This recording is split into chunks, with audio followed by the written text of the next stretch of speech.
Je ne veux pas. Je ne veux pas. Je ne veux pas. Je ne veux pas. Je ne veux pas. Je ne veux pas. Je ne veux pas que l'on continue dans cette société injuste et inégalitaire. Je ne veux pas que l'on continue à détruire toutes les richesses naturelles de la Terre. Je ne veux pas que l'on continue à faire souffrir les espèces vivantes. Je ne veux pas que l'on continue à transformer ce paradis en enfer. Nous ne voulons pas. Entre les pubs par-ci pour inciter à encore plus consommer et à encore plus polluer.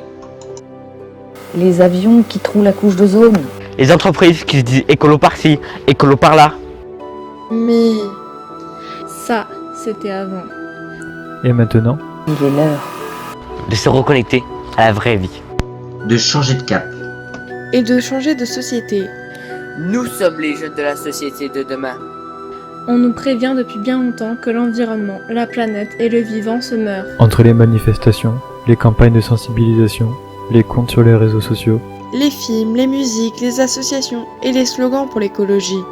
Nous sommes de plus en plus conscients de ce qu'il faut faire pour l'avenir de notre humanité. L'ignorer serait aussi insensé que suicidaire.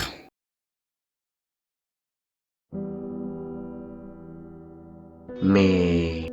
Au cours de ces dernières décennies, Il était difficile de dire stop à ces pailles en plastique qui flottent aujourd'hui sur tous nos océans. à ces séries regardent un streaming par milliers qui consomment une énergie effroyable.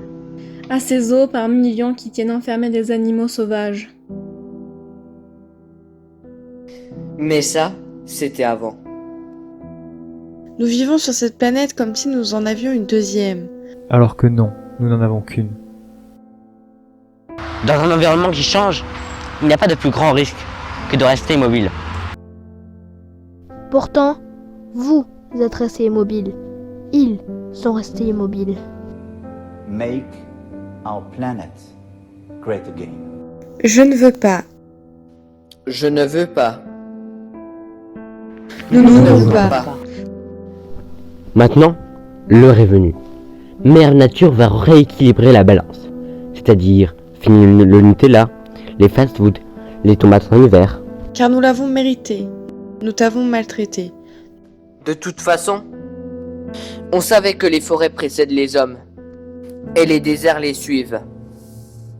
Et là, on continue à rester immobile en ne laissant plus aucune ressource à nos enfants et petits-enfants.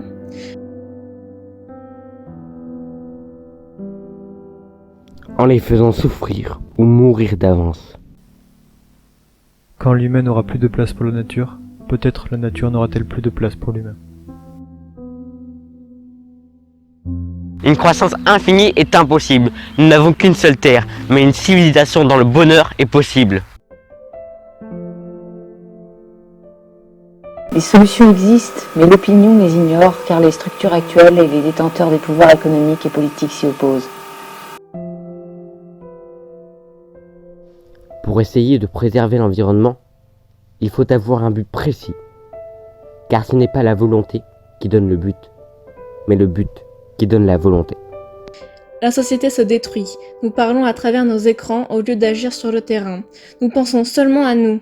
Nous n'aurons plus de société si nous détruisons l'environnement. L'homme se doit d'être le gardien de la nature, non son propriétaire. C'est un défi de taille, mais un défi devient un obstacle seulement lorsque l'on s'incline devant lui. Ainsi, nos enfants pourront continuer à vivre dans le respect de la nature. Et toi, tu n'aimerais pas raconter à tes enfants, à tes petits-enfants, à tes arrière-petits-enfants que tu as sauvé la planète? Ça rentrerait dans l'histoire. Je ne veux plus. Nous ne voulons plus. Nous ne voulons plus. De cette agriculture intensive qui appauvrit les sols et pollue l'eau. De ces graines qu'on ne peut ressemer sans en racheter et qu'il faut arroser de pesticides pour les faire pousser. De ces logiciels verrouillés et de l'obsolescence programmée. De téléphones portables fabriqués par des enfants. Ou de ces exploitations agricoles qui assèchent les sources d'eau potable pour les populations entières. De ces sodas. De ces t-shirts à 1 euro faits par des enfants exploités. La liste est tellement longue. Impossible de faire un inventaire complet sans se perdre. Les progrès techniques de ces derniers siècles nous ont apporté toujours plus de confort. Toujours plus de plaisir. Toujours plus de produits à consommer. Mais à quel prix pour les générations futures?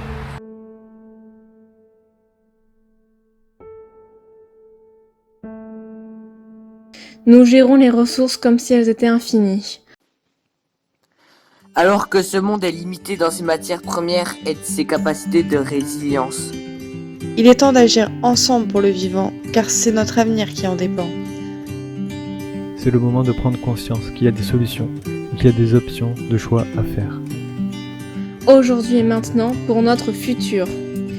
Il n'y a pas de petits gestes, il n'y a que des zéros du quotidien. Surtout à 7 milliards. Dire non ne suffit plus, il nous faut des objectifs. Nous n'héritons pas de la terre de nos ancêtres. Nous l'empruntons à nos enfants. Nous n'héritons pas de la terre de nos ancêtres. Nous l'empruntons à nos enfants.